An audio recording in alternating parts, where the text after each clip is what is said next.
Bienvenue sur Maine Public News Connect. Des reportages ont été diffusés la semaine dernière sur la radio publique du Maine.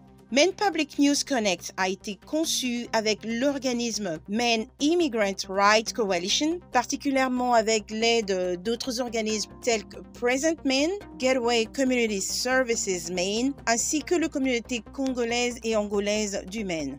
Maine Public est très heureux de travailler en collaboration à ce projet avec le journal mensuel et multimédia Amjambo Africa, qui est son partenaire médiatique officiel. Un grand merci à la Fondation Stephen et Tabitha King, à la coopérative de crédit Seaport, Lee Auto Malls et à l'hôpital St. Joseph Healthcare pour avoir généreusement soutenu ce projet. Bienvenue à vous sur Maine Public News Connect. Je suis Victoire Liwanga. Aujourd'hui, le vendredi 18 juin 2021, et tout de suite le principal titre de cette semaine. Les centres de contrôle et de prévention de maladies de Maine, CDC, a signalé 51 nouveaux cas de COVID-19. L'État de Maine a identifié un total de 68 683 cas depuis le début de la pandémie. Aussi, 5 nouveaux décès ont également été signalés le mercredi. Cela porte à un total de 853 le nombre de décès dus à la pandémie dans l'État de Maine. Signalons que depuis le même mercredi, il y avait 38 personnes hospitalisés à cause du virus et les patients en soins intensifs ne sont plus que 20, dont 12 sont sous respirateur. Les sénateurs Angus King de l'État de Maine demandent à l'administration Biden de mieux coordonner la surveillance de la sécurité de l'infrastructure énergétique du pays, qualifiant la situation actuelle d'inacceptable. Monsieur King affirme que l'infrastructure énergétique est essentielle à la sécurité nationale, citant la dépendance croissante de la région de la Nouvelle-Angleterre à l'égard du gaz naturel pour le chauffage et la production d'électricité.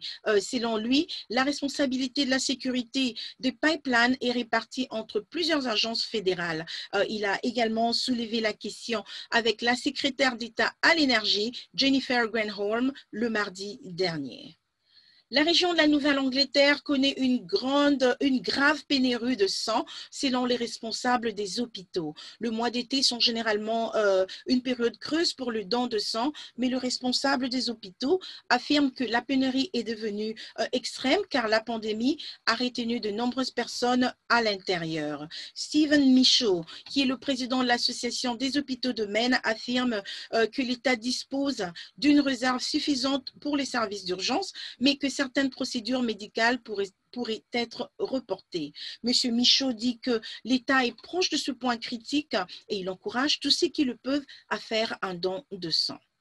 Le Sénat du Maine a approuvé un projet de loi visant à interdire la pulvérisation aérienne d'herbicides toxiques dans les exploitations forestières commerciales. Les groupes de défense de l'environnement qui ont soutenu la législation font valoir qu'il est de plus en plus évident que les glyphosates, qui est l'ingrédient central des herbicides aériens, peut être toxique pour les humains comme pour les animaux.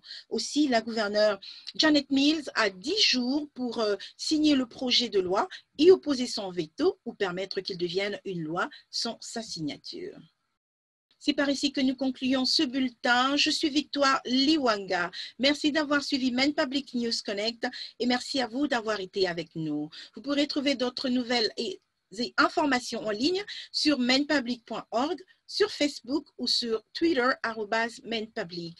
Et comme toujours, n'hésitez pas à aimer, à vous abonner et à partager cette vidéo avec votre famille, vos amis, vos collègues et votre communauté. Quant à moi, je vous retrouve à la prochaine et d'ici là, passez une excellente semaine. La Fondation Stephen et Tabitha King est en train de promouvoir, de renforcer et de soutenir les communautés du Maine. Seaport Credit Union, c'est une coopérative de crédit qui fournit des solutions bancaires innovantes tout en soutenant activement les diverses communautés du Maine.